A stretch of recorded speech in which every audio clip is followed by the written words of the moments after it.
optimal minimal. At this altitude, I can run flat out for a half mile before my hands start shaking. Can I answer your personal question? Now would seem an appropriate time. What if I did the opposite? I'm a cybernetic organism, living tissue over metal endoskeleton.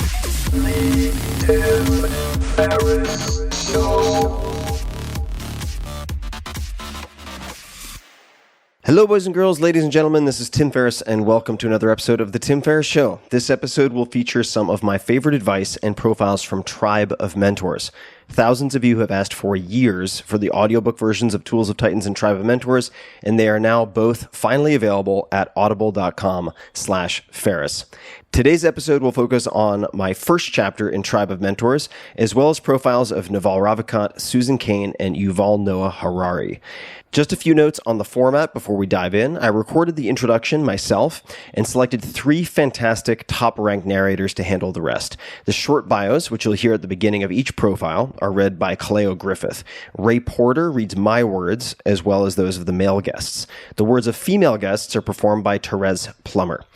Tribe of Mentors is the ultimate choose-your-own adventure book. It's a compilation of tools, tactics, and habits from more than 100 of the world's top performers.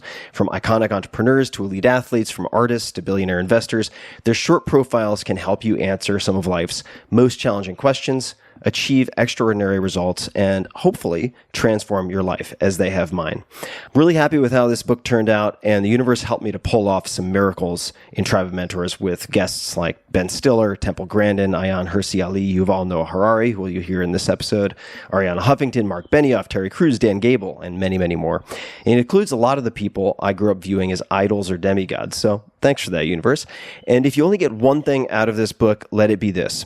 In a world where nobody really knows anything, you have the incredible freedom to continually reinvent yourself and forge new paths, no matter how strange.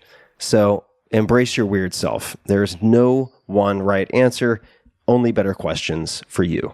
I wish you luck as you forge your own path. Please enjoy this episode. And if you'd like to listen to the 100 plus profiles outside of these examples from Tribe of Mentors, just check out audible.com/Ferriss. To all of my companions on the path, may you be a force for good in this world and see the same in yourselves. And remember, as Rumi once wrote, what you seek is seeking you.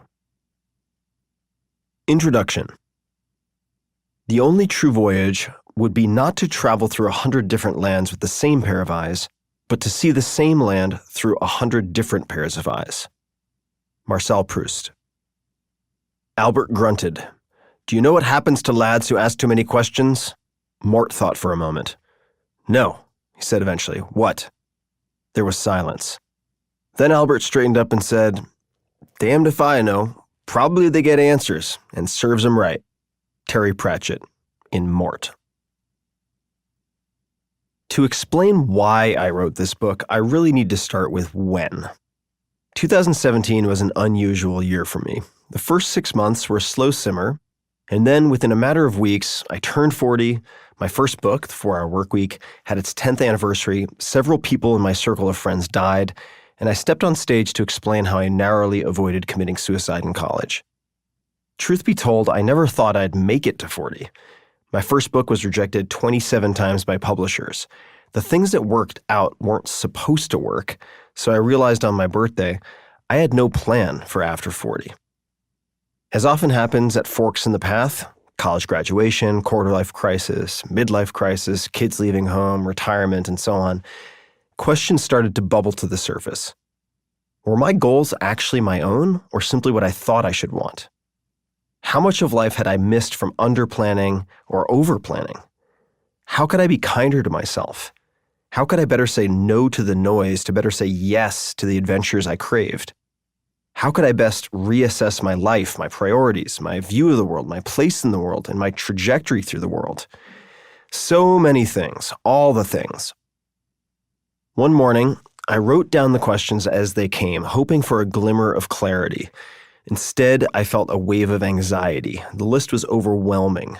Noticing that I was holding my breath, I paused and took my eyes off the paper. Then, I did as I often do, whether considering a business decision, personal relationship, or otherwise, I asked myself the one question that helps answer many others. What would this look like if it were easy? This could be anything. That morning, it was answering a laundry list of big questions. What would this look like if it were easy? Is such a lovely and deceptively leveraged question. It's easy to convince yourself that things need to be hard, that if you're not redlining, you're not trying hard enough. This leads us to look for paths of most resistance, often creating unnecessary hardship in the process. But what happens if we frame things in terms of elegance instead of strain? Sometimes we find incredible results with ease instead of stress. Sometimes we solve the problem by completely reframing it. And that morning, by journaling on this question, what would this look like if it were easy? In longhand, an idea presented itself. 99% of the page was useless, but there was one seed of a possibility. What if I assembled a tribe of mentors to help me? More specifically, what if I asked more than 100 brilliant people the very questions I wanted to answer for myself, or somehow got them to guide me in the right direction? Would it work? I had no idea, but I did know one thing. If the easy approach failed, the unending labor in the salt mines approach was always waiting in the wings. Pain is never out of season if you go shopping for it. So, why not spend a week test driving the path of least resistance? And so it began. First, I scribbled down a list of dream interviewees, which started as 1 page and quickly became 10. It had to be a list with no limitations, no one too big, too out of reach, or too hard to find. Could I get the Dalai Lama, the incredible Temple Grandin, my personal white whale, author Neil Gaiman, or Ayaan Hirsi Ali? I wrote out the most ambitious, eclectic, unusual list possible. Next, I needed to create an incentive to encourage people to respond, so I worked on a book deal. Be in my book might work. From the outset, I told my publisher that also might not work and that I'd return the advance if so. Then I started pitching my little heart out. I sent an identical set of 11 questions to some of the most successful, wildly varied, and well-known people on the planet with, answer your favorite 3 to 5 questions, or more if the spirit moves you. After hitting send dozens of times, I clutched my hands to my excited writer's chest with bated breath, to which the universe replied with, silence, crickets. For 12 to 24 hours, nothing. Not a creature was stirring, not even a mouse. And then there was a faint trickle through the ether, a whisper of curiosity and a handful of clarifying questions. Some polite declines followed, and then came the torrent. Nearly all of the people I reached out to are busy beyond belief, and I expected I would get short, rushed responses from a few of them at best. What I got back instead were some of the most thoughtful answers I'd ever received, whether on paper, in person, or otherwise. In the end, there were more than 100 respondents. Granted, the so-called easy path took thousands of back and forth emails and Twitter direct messages, hundreds of phone calls, many marathons at a treadmill desk, and more than a few bottles of wine during late night writing sessions, but it worked. Did it always work? No, I didn't get the Dalai Lama this time, and at least half the people on my list didn't respond or decline the invitation, but it worked enough to matter, and that is what matters. In cases where the outreach worked, the questions did all the heavy lifting. 8 of the questions were fine-tuned, rapid-fire questions from my podcast, The Tim Ferriss Show, the first business interview podcast to pass 100 million downloads, now at around 400 to 500 million downloads. These questions have been refined over more than 400 interviews with guests such as actor-musician Jamie Foxx, General Stanley McChrystal, and writer Maria Popova. I knew that these questions worked, that interviewees generally liked them, and that they could help me in my own life. The remaining 3 questions were new additions that I hoped would solve some of my most chronic problems. Before taking them into the wild, I tested, vetted, and wordsmithed them with friends who are world-class performers in their own right. The older I get, the more time I spend, as a percentage of each day, on crafting better questions. In my experience, going from 1x to 10x, from 10x to 100x, and from 100x to, when Lady Luck really smiles, 1000x returns in various areas has been a product of better questions. John Dewey's dictum that a problem well put is half solved applies. Life punishes the vague wish and rewards the specific ask. After all, conscious thinking is largely asking and answering questions in your own head. If you want confusion and heartache, ask vague questions. If you want uncommon clarity and results, ask uncommonly clear questions. Fortunately, this is a skill you can develop.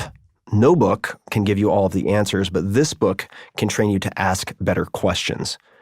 Milan Kundera, author of The Unbearable Lightness of Being, has said that the stupidity of people comes from having an answer for everything.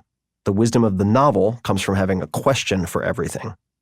Substitute master learner for novel, and you have my philosophy of life. Often, all that stands between you and what you want is a better set of questions. Now I'll list the 11 questions I chose for this book. It's important to listen to the full questions and explanations as I shorten them throughout the rest of the book. Special thanks to Brian Koppelman, Amelia Boone, Chase Jarvis, Naval Ravikant, and others for their hugely helpful feedback. First, let us take a quick pass of the 11 questions. Some of them might seem trite or useless at first glance, but lo, things are not always what they appear. Number 1. What is the book or books you've given most as a gift and why? Or, what are 1 to 3 books that have greatly influenced your life? Number 2. What purchase of $100 or less has most positively impacted your life in the last 6 months or in recent memory? My readers love specifics like brand and model, where you found it, etc. Number 3. How has a failure or apparent failure set you up for later success? Do you have a favorite failure of yours? Number 4. If you could have a gigantic billboard anywhere with anything on it, metaphorically speaking, getting a message out to millions or billions of people, what would it say and why? It could be a few words or a paragraph. If helpful, it can be someone else's quote. Are there any quotes you think of often or live your life by? Number 5. What is one of the best or most worthwhile investments you've ever made? Could be an investment of money, time, energy, etc. Number 6. What is an unusual habit or an absurd thing that you love? Number 7. In the last 5 years, what new belief, behavior, or habit has most improved your life? Number 8. What advice would you give to a smart, driven college student about to enter the so-called real world? What advice should they ignore?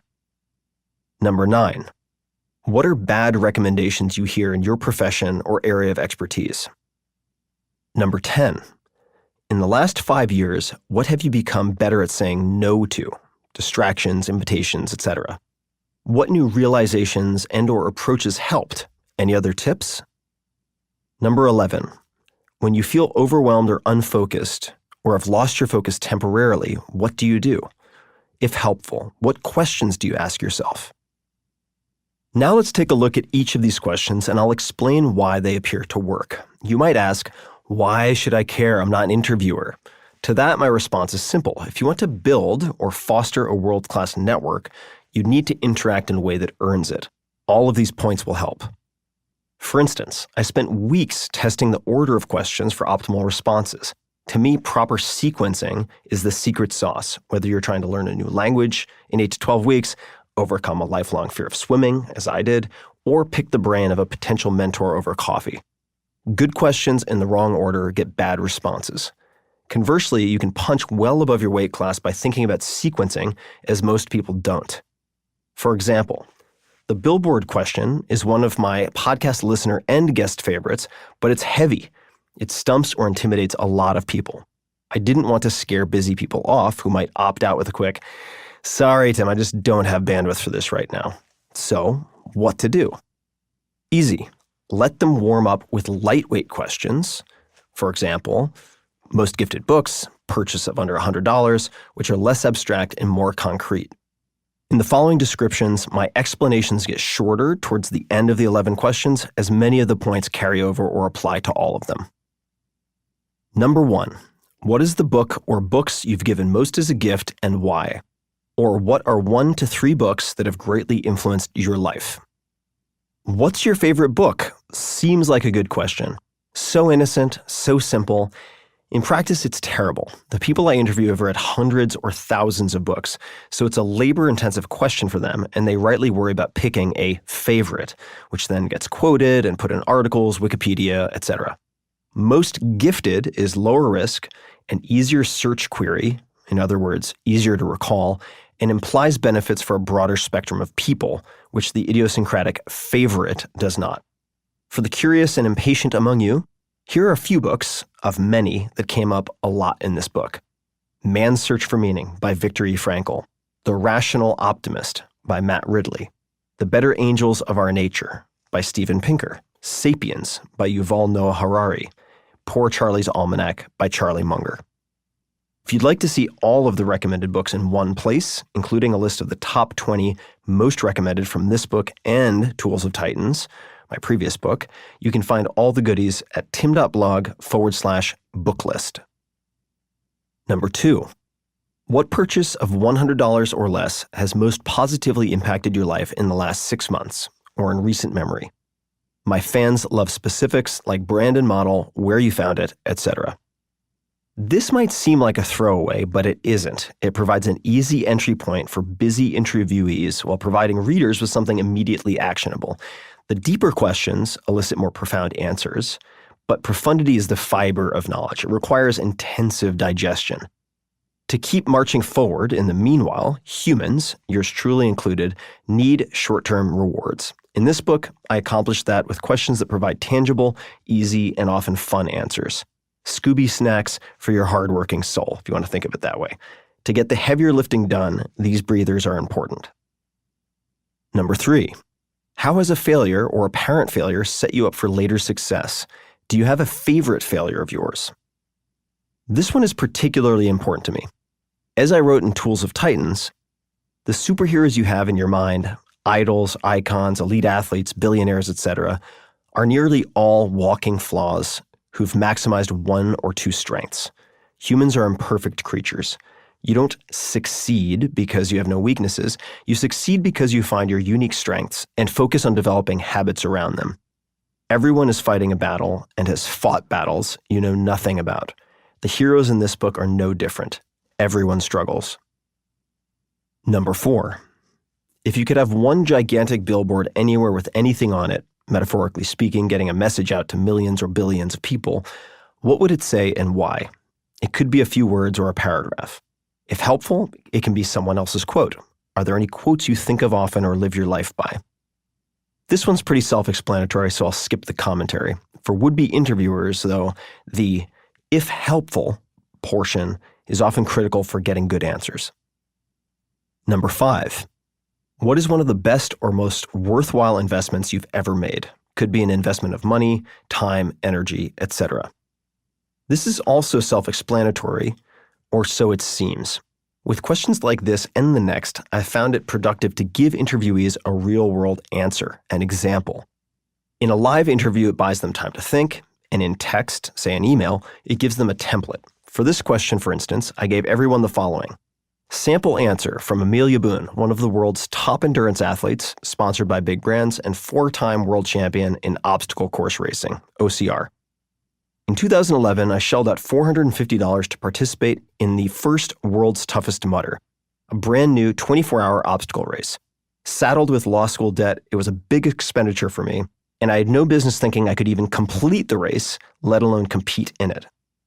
But I ended up being one of 11 finishers out of 1,000 participants of that race, and it altered the course of my life, leading to my career in obstacle racing and multiple world championships. Had I not plunked down the cash for that entry fee, none of that would have happened. Number 6, what is an unusual habit or an absurd thing that you love? I was first asked this when interviewed by my friend Chris Young, scientist, co-author of Modernist Cuisine, and CEO of Chef Steps. Search Joule Sous Vide for more on that. Before responding, and while sitting on stage at the town hall in Seattle, I said, "Ooh, that's a good question. I'm going to steal that." So I did. This question has deeper implications than you might expect. Answers prove a number of helpful things. Number 1, everyone is crazy, so you're not alone. Number 2, if you want more OCD-like behaviors, my interviewees are happy to help. And 3, corollary to number 1, so-called normal people are just crazy people you don't know well enough. If you think you're uniquely neurotic, I hate to deliver the news, but every human is Woody Allen in some part of their life. Here's the sample answer I gave for this question, taken from a live interview and slightly edited for length. Sample answer from Cheryl Strayed, best-selling author of Wild. Here's my whole theory of the sandwich. Every bite should be as much like the previous bite as possible. Do you follow? If there's a clump of tomatoes here, but then there's hummus, everything has to be as uniform as possible. So any sandwich I'm ever given, I open it up and I immediately completely rearrange the sandwich. Number 7. In the last 5 years, what new belief, behavior, or habit has most improved your life? This is short, effective, and not particularly nuanced. It had particular application to my midlife reassessment. And quite frankly, I'm surprised I don't hear questions like this more often. Number 8. What advice would you give to a smart, driven college student about to enter the real world? What advice should they ignore? The second ignore sub-question is essential. We're prone to asking, what should I do? But less prone to asking, what shouldn't I do? Since what we don't do determines what we can do, I like asking about not-to-do lists. Number 9. What are bad recommendations you hear in your profession or area of expertise? This is a close cousin of the previous question. Many problems of focusing are best solved by defining what to ignore. Number 10. In the last 5 years, what have you become better at saying no to? Distractions, invitations, etc. What new realizations and/or approaches have helped? Any other tips? Saying yes is easy. Saying no is hard. I wanted help with the latter, as did many of the people in this book, and some answers really delivered the goods. Number 11. When you feel overwhelmed or unfocused or have lost your focus temporarily, what do you do? If helpful, what questions do you ask yourself? If your mind is beach balling, that's a nerdy Mac reference to when a computer freezes, nothing else matters much until that is resolved. Once again, the secondary if helpful question is often critical. Since any greatness in this book is from other people, I feel very comfortable saying that no matter where you are in life, you will love some of what is here. In the same breath, no matter how much I cry and pout, you will find some of what's inside boring, useless, or seemingly stupid. Out of roughly 140 profiles, I expect you to like 70, love 35, and have your life changed by perhaps 17. Amusingly, the 70 you dislike will be precisely the 70 someone else needs. Life would be boring if we all followed exactly the same rules, and you will want to pick and choose. The more surprising part of all of this is, Tribe of Mentors changes with you. As time passes and life unfolds, things you initially swatted away like a distraction can reveal depth and become unimaginably important. That cliche you ignored like a throwaway fortune cookie, suddenly it makes sense and moves mountains. Conversely, things you initially found enlightening might have run their course, like a wonderful high school coach who needs to hand you off to a college coach for you to reach the next level. There's no expiration date on the advice in this book, as there's no uniformity. In the following hours, you'll hear advice from 30-something Wunderkinds and seasoned veterans in their 60s and 70s. The hope is that each time you listen to this book, not unlike with the I Ching or Tao Te Ching, something new will grab you, shake your perception of reality, illuminate your follies, confirm your intuitions, or correct your course that all-important 1 degree. The entire spectrum of human emotion and experience can be found in this book, from hilarious to heart-wrenching, from failure to success, and from life to death. May you welcome it all. On my coffee table at home, I have a piece of driftwood. Its sole purpose is to display a quote by Anais Nin, which I see every day. Life shrinks or expands in proportion to one's courage. It's a short reminder that success can usually be measured by the number of uncomfortable conversations we are willing to have, and by the number of uncomfortable actions we are willing to take. The most fulfilled and effective people I know, world-famous creatives, billionaires, thought leaders, so on and so forth, look at their life's journey as perhaps 25% finding themselves and 75% creating themselves. This book is not intended to be a passive experience. It's intended to be a call to action. You are the author of your own life, and it's never too late to replace the stories you tell yourself and the world. It's never too late to begin a new chapter, add a surprise twist, or change genres entirely. What would it look like if it were easy? Here's to picking up the pen with a smile. Big things are coming. Self-esteem It's just the reputation that you have with yourself. You'll always know. Naval Ravikant. Twitter, @Naval. Startupboy.com.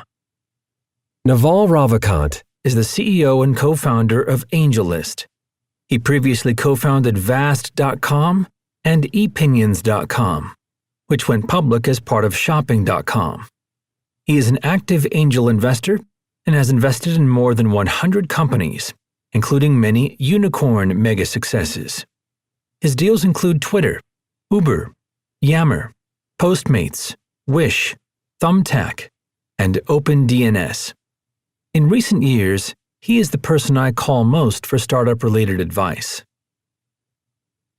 What is the book or books you've given most as a gift and why?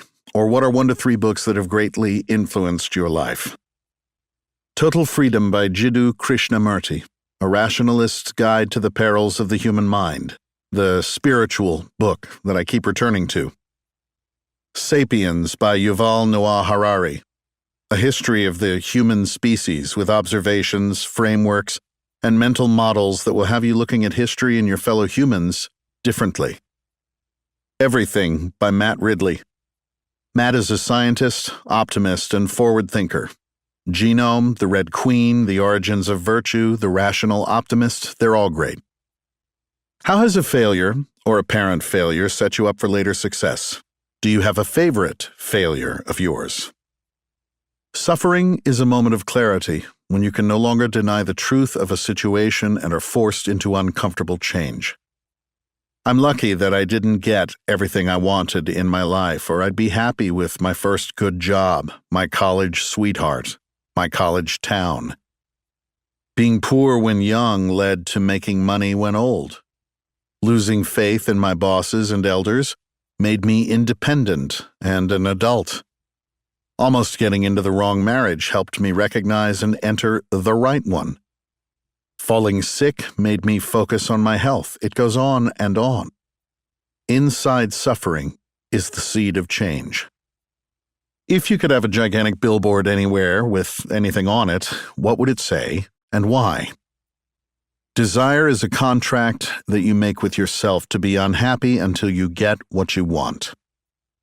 Desire is a driver, a motivator. In fact, a sincere and uncompromising desire placed above everything else is nearly always fulfilled. But every judgment, every preference, every setback spawns its own desire, and soon we drown in them, each one a problem to be solved, and we suffer until it's fulfilled. Happiness, or at least peace, is the sense that nothing is missing in this moment, no desires running amok. It's okay to have a desire, but pick a big one and pick it carefully. Drop the small ones. What is one of the best or most worthwhile investments you've ever made? Every book I read that wasn't assigned to me or that I didn't read with a purpose in mind. The genuine love for reading itself, when cultivated, is a superpower. We live in the age of Alexandria, when every book and every piece of knowledge ever written down is a fingertip away. The means of learning are abundant. It's the desire to learn that's scarce. Cultivate that desire by reading what you want, not what you're supposed to. In the last 5 years, what new belief, behavior, or habit has most improved your life? Happiness is a choice you make and a skill you develop. The mind is just as malleable as the body. We spend so much time and effort trying to change the external world, other people, and our own bodies, all the while accepting ourselves the way we were programmed in our youths. We accept the voice that talks to us in our head all the time as the source of all truth. But all of it is malleable. Every day is new. And memory and identity are burdens from the past that prevent us from living freely in the present. What advice would you give to a smart, driven college student about to enter the real world? What advice should they ignore? Advice. Follow your intellectual curiosity over whatever is hot right now. If your curiosity ever leads you to a place where society eventually wants to go, you'll get paid extremely well. Do everything you were going to do, but with less angst, less suffering, less emotion. Everything takes time. Ignore the news, complainers, angry people, high conflict people, anyone trying to scare you about a danger that isn't clear and present. Don't do things that you know are morally wrong, not because someone is watching, but because you are. Self-esteem is just the reputation that you have with yourself. You'll always know. Ignore the unfairness. There is no fair. Play the hand that you're dealt to the best of your ability. People are highly consistent, so you will eventually get what you deserve, and so will they. In the end, everyone gets the same judgment: death. What are bad recommendations you hear in your profession or area of expertise? You're too young. Most of history was built by young people. They just got credit when they were older. The only way to truly learn something is by doing it. Yes, listen to guidance, but don't wait. In the last 5 years, what have you become better at saying no to? I say no to nearly everything. I make a lot fewer short-term compromises. I aspire to only work with people who I can work with forever, to invest my time in activities that are a joy unto themselves, and to focus on the extremely long term. So, I have no time for short-term things, dinners with people I won't see again, tedious ceremonies to please tedious people, traveling to places that I wouldn't go to on vacation. When you feel overwhelmed or unfocused, what do? Memento mori. Remember that you have to die. All of this will go to nothing. Remember before you were born? Just like that. It all happened so suddenly and cinematically that it might defy belief. I remembered that actually I had always wanted to be a writer. So I started writing that very evening. Susan Cain. Twitter, @Susan Cain. Facebook, /author Susan Cain. QuietRev.com. Susan Cain is the co-founder of Quiet Revolution and the author of the bestsellers Quiet Power, The Secret Strengths of Introverted Kids, and Quiet, The Power of Introverts in a World That Can't Stop Talking, which has been translated into 40 languages and been on the New York Times bestseller list for more than 4 years. Quiet has been named the best book of the year by Fast Company magazine, which also named Susan one of its most creative people in business. Susan is the co-founder of the Quiet Schools Network and the Quiet Leadership Institute, and her writing has appeared in the New York Times, The Atlantic, The Wall Street Journal, and other publications. Her TED Talk has been viewed more than 17 million times and was named by Bill Gates as one of his all-time favorite talks. How has a failure, or apparent failure, set you up for later success? Do you have a favorite failure of yours? Many, many moons ago, I used to be a corporate lawyer. I was an ambivalent corporate lawyer at best, and anyone could have told you that I was in the wrong profession, but still, I dedicated tons of time, 3 years of law school, 1 year of clerking for a federal judge, and 6.5 years at a Wall Street firm, to be exact, and had lots of deep and treasured relationships with fellow attorneys. But the day came when I was well along on partnership track that the senior partner in my firm came to my office and told me that I wouldn't be put up for partner on schedule. To this day, I don't know whether he meant that I would never be put up for partner or just delayed for a good long while. All I know is that I embarrassingly burst into tears right in front of him, and then asked for a leave of absence. I left work that very afternoon and bicycled round and round Central Park in New York City, having no idea what to do next. I thought I'd travel. I thought I'd stare at the walls for a while. Instead, and it all happened so suddenly and cinematically that it might defy belief, I remembered that actually I had always wanted to be a writer. So I started writing that very evening. The next day, I signed up for a class at NYU in creative nonfiction writing. And the next week, I attended the first session of class and knew that I was finally home. I had no expectation of ever making a living through writing, but it was crystal clear to me that from then on, writing would be my center, and that I would look for freelance work that would give me lots of free time to pursue it. If I had succeeded at making partner right on schedule, I might still be miserably negotiating corporate transactions 16 hours a day. It's not that I'd never thought about what else I might like to do other than law, but until I had the time and space to think about life outside the hermetic culture of a law practice, I couldn't figure out what I really wanted to do. What is one of the best or most worthwhile investments you've ever made? 7 years of time to write Quiet. I didn't care how long it took, and though I wanted the book to succeed, I felt good about the investment of time regardless of the outcome, because I felt so certain that writing in general, and writing that book in particular, was the right thing to do. I handed in a first draft after the first 2 years, which my editor, correctly, pronounced crappy. She put it only slightly more delicately. She said, "Take all the time you need, start from scratch, and get it right." I left her office elated because I agreed with her. I knew that I needed years to get it right. After all, I'd never published a thing before Quiet, so I was learning how to write a book from scratch.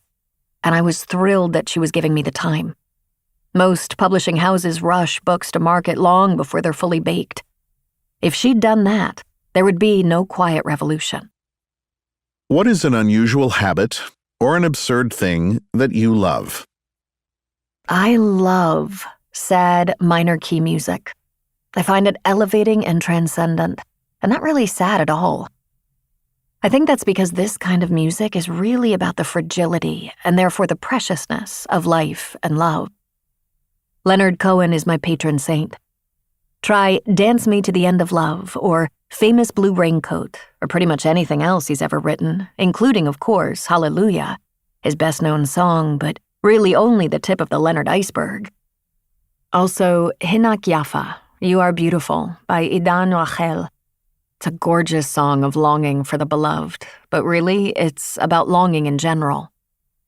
My favorite word in any language is saudade, the Portuguese word that's at the heart of Brazilian and Portuguese culture and music. It means, roughly, a sweet longing for a beloved thing or person that will likely never return.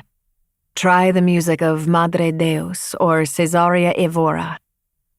My next book is sort of on this topic. What advice would you give to a smart, driven college student about to enter the real world? What advice should they ignore? You will hear so many stories of people who risked everything in order to achieve this or that goal, especially creative goals. But I do not believe that your best creative work is done when you're stressed out because you're teetering on the edge of bankruptcy or other personal disasters. Just the opposite. You should set up your life so that it is as comfortable and happy as possible, and so that it accommodates your creative work. I often ask myself whether all those years of Wall Street law were a waste, given that what I was really meant to do the whole time was to explore human psychology and to tell the truth in writing about what it's like to be alive. And the answer is no. It wasn't a waste, for many reasons. First, because I learned so much about the so-called real world that would have otherwise remained a permanent mystery. Second, because a front-row seat at a Wall Street negotiation is as good a place as any to study the occasional ridiculousness of humans. But finally, because it gave me a financial cushion, when I was ready to try a creative life. It wasn't a huge cushion, as I hadn't saved that much, but it made a huge difference. Even once I started my writing life, I spent tons of time setting up a modest freelance business, teaching people negotiation skills that I could use to support myself for as long as it took. I told myself that my writing goal was to get something published by the time I was 75 years old. I wanted writing to be a permanent source of pleasure and never be associated with financial stress or, more generally, the pressure to achieve. Of course, I'm not saying that the smart, driven college student in your question should spend 10 years in finance before striking out creatively. but they should be planning on how they're going to make ends meet. That way, the time that they do spend with their creative projects, whether it's 30 minutes or 10 hours a day, can be all about focus, flow, and occasional glimpses of joy. When you feel overwhelmed or unfocused, what do you do? I love espresso and would happily consume it all day. But I only allow myself one latte a day and save it for when I'm doing my creative work. Partly because it jumpstarts my mind almost magically, and partly because this has trained me, Pavlovian style, to associate writing with the pleasure of coffee. It is likely that most of what you currently learn at school will be irrelevant by the time you are 40. My best advice is to focus on personal resilience and emotional intelligence. Yuval Noah Harari. Twitter, @Harari_Yuval. Facebook, tim.blog/Harari-Facebook. Redirect, ynharari.com. Yuval Noah Harari is the author of the international bestsellers Sapiens, A Brief History of Humankind, and Homo Deus, A Brief History of Tomorrow. He received his PhD from the University of Oxford in 2002 and is now a lecturer in the Department of History at the Hebrew University of Jerusalem. Yuval has twice won the Polanski Prize for Creativity and Originality, in 2009 and 2012. He has published numerous articles, including Armchairs, Coffee, and Authority.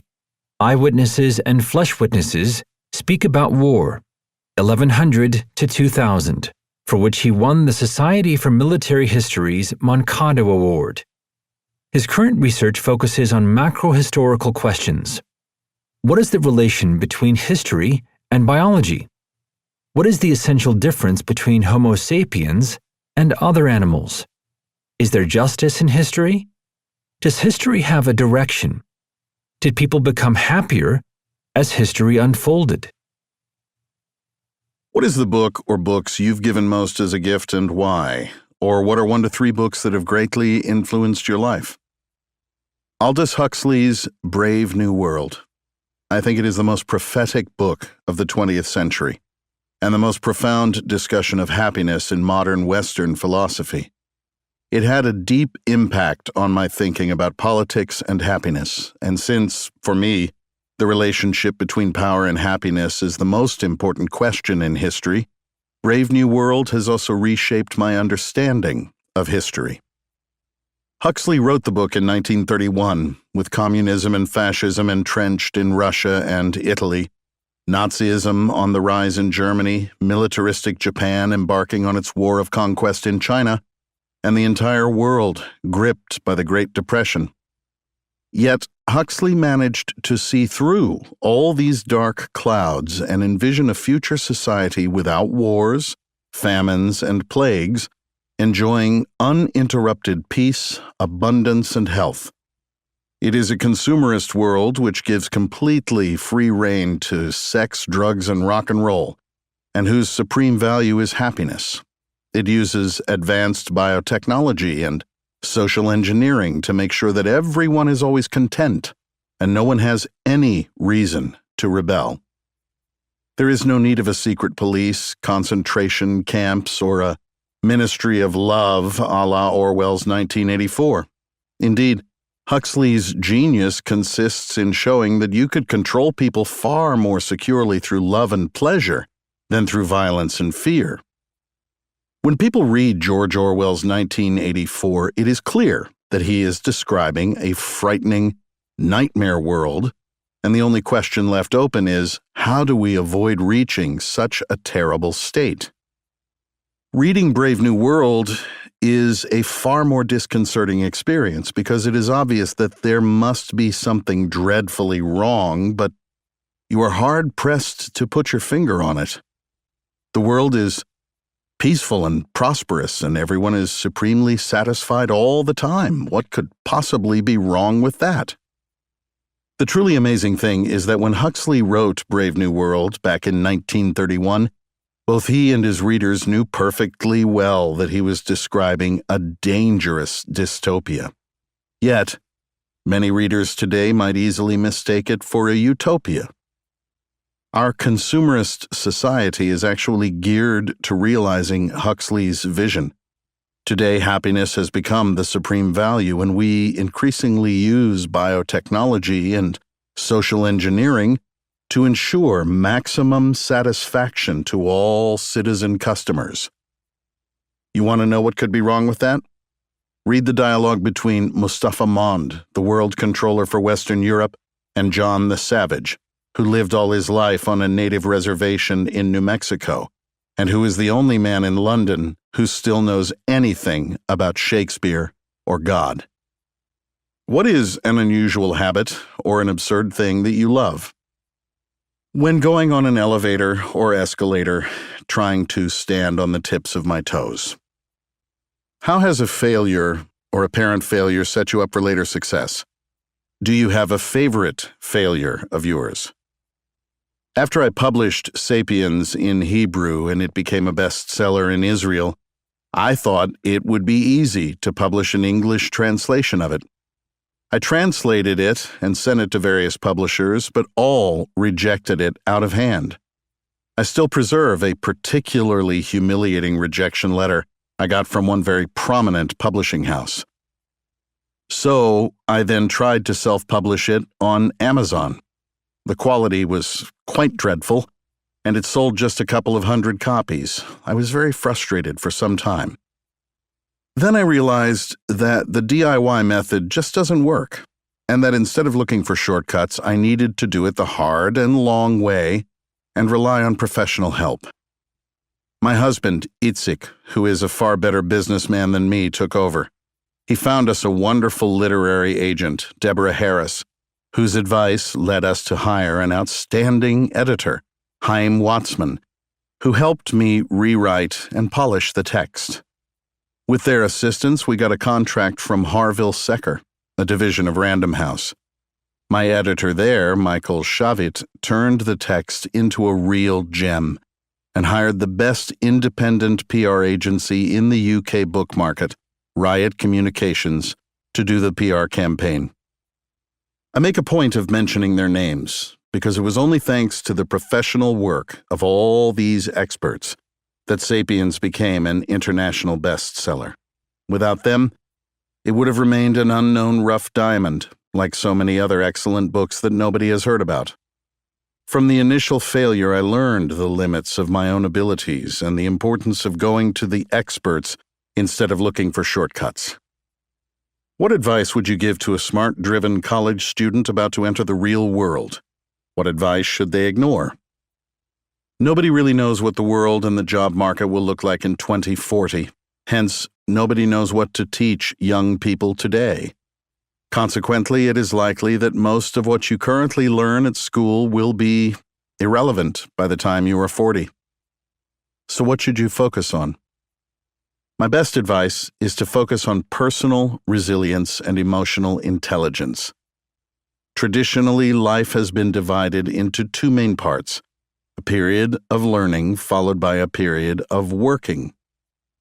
In the first part of life, you built a stable identity and acquired personal and professional skills. In the second part of life, you relied on your identity and skills to navigate the world, earn a living, and contribute to society. By 2040, this traditional model will become obsolete, and the only way for humans to stay in the game will be to keep learning throughout their lives and to reinvent themselves again and again. The world of 2040 will be a very different world from today, and an extremely hectic world. The pace of change is likely to accelerate even further, so people will need the ability to learn all the time and to reinvent themselves repeatedly, even at age 60. Yet, change is usually stressful, and after a certain age, most people don't like to change. When you are 16, your entire life is change, whether you like it or not. Your body is changing, your mind is changing, Your relationships are changing. Everything is in flux. You are busy inventing yourself. By the time you are 40, you don't want change. You want stability. But in the 21st century, you won't be able to enjoy that luxury. If you try to hold on to some stable identity, some stable job, some stable world view, you will be left behind and the world will fly by you. So, people will need to be extremely resilient and emotionally balanced to sail through this never-ending storm and to deal with very high levels of stress. The problem is that it is very hard to teach emotional intelligence and resilience. It is not something you can learn by reading a book or listening to a lecture. The current educational model devised during the 19th century Industrial Revolution is bankrupt. But so far, we haven't created a viable alternative. So don't trust the adults too much. In the past, it was a safe bet to trust adults because they knew the world quite well and the world changed slowly. But the 21st century is going to be different. Whatever the adults have learned about economics, politics, or relationships may be outdated. Similarly, don't trust technology too much. You must make technology serve you instead of you serving it. If you aren't careful, technology will start dictating your aims and enslaving you to its agenda. So you have no choice but to really get to know yourself better. Know who you are and what you really want from life. This is, of course, the oldest advice in the book, know thyself. But this advice has never been more urgent than in the 21st century, because now you have competition. Google, Facebook, Amazon, and the government are all relying on big data and machine learning to get to know you better and better. We are not living in the era of hacking computers. We are living in the era of hacking humans.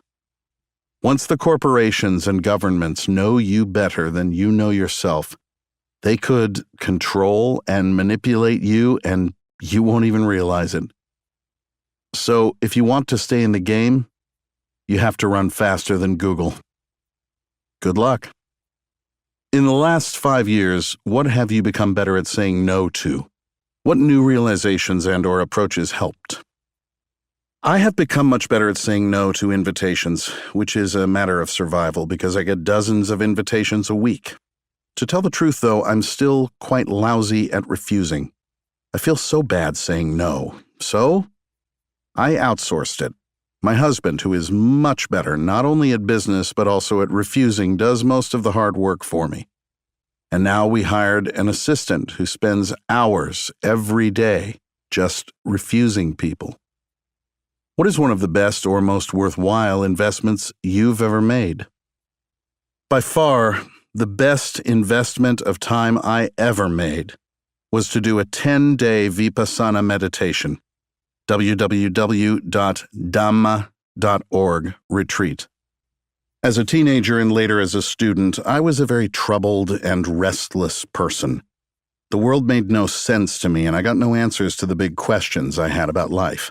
In particular, I didn't understand why there was so much suffering in the world and in my own life, and what could be done about it. All I got from the people around me and from the books I read were elaborate fictions, religious myths about gods and heavens, nationalist myths about the motherland and its historical mission, romantic myths about love and adventure, or capitalist myths about economic growth and how buying and consuming stuff will make me happy. I had enough sense to realize that these were probably all fictions, but I had no idea how to find the truth. While I was doing my doctorate at Oxford, a good friend nagged me for a year to try a Vipassana meditation course. I thought it was some New Age mumbo-jumbo, and since I had no interest in hearing yet another mythology, I declined to go. But after a year of patient nudging, he got me to give it a chance. Previously, I knew very little about meditation and presumed it must involve all kinds of complicated mystical theories. I was therefore amazed by how practical the teaching turned out to be. The teacher at the course, S.N. Gonka, instructed the students to sit with crossed legs and closed eyes and to focus all their attention on the breath coming in and out of their nostrils. Don't do anything, he kept saying. Don't try to control the breath or to breathe in any particular way. Just observe the reality of the present moment, whatever it may be. When the breath comes in, you just know. Now the breath is coming in. When the breath goes out, you just know. Now the breath is going out.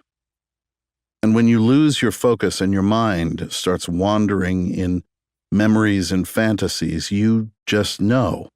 Now my mind has wandered away from the breath.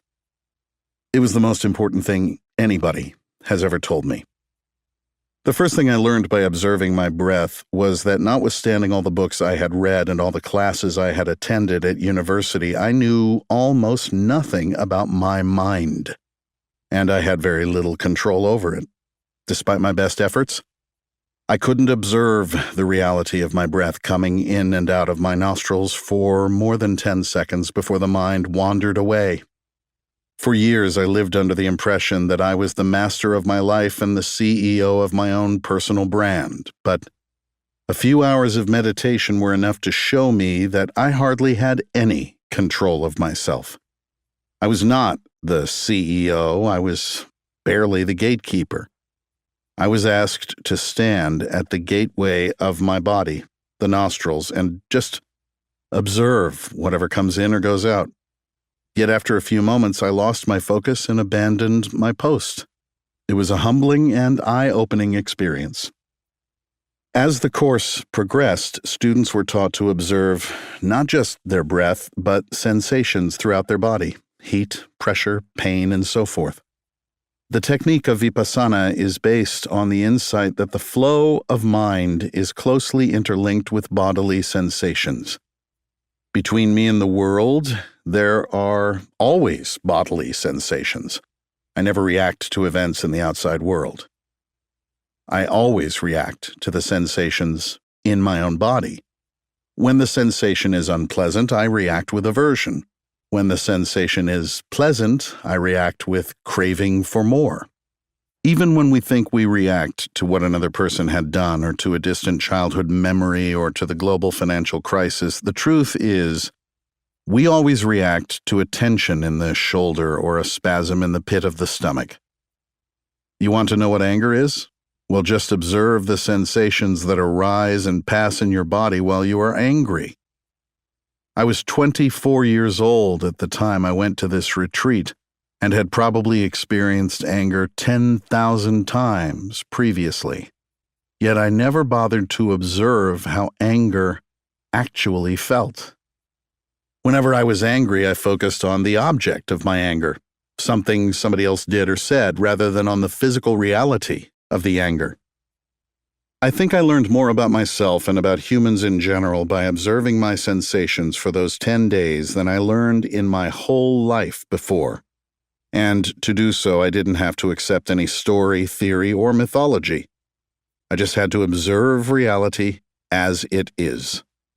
The most important thing I realized was that the deep source of my suffering is in the patterns of my own mind. When I want something and it doesn't happen, my mind reacts by generating suffering. Suffering is not an objective condition in the outside world. It is a mental reaction generated by my own mind.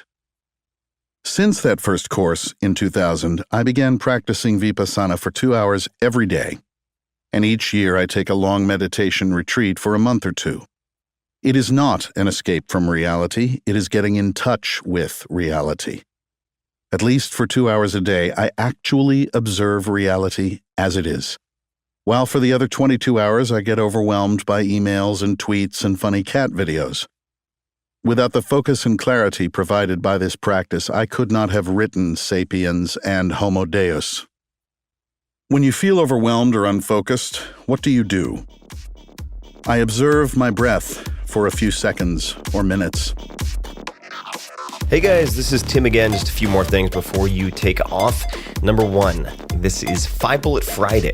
do you want to get a short email from me? Would you enjoy getting a short email from me every Friday that provides a little morsel of fun before the weekend? And 5 Bullet Friday is a very short email where I share the coolest things I've found or that I've been pondering over the week.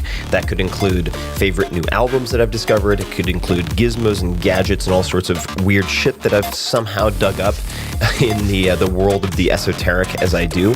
It could include favorite articles that I've read and that I've shared with my close friends, for instance. And it's very short. It's just a little tiny bite of goodness before you head off for the weekend. So if you want to receive that, check it out. Just go to 4hourworkweek.com. That's 4hourworkweek.com, all spelled out, and just drop in your email and you will get the very next one. And if you sign up, I hope you enjoy it.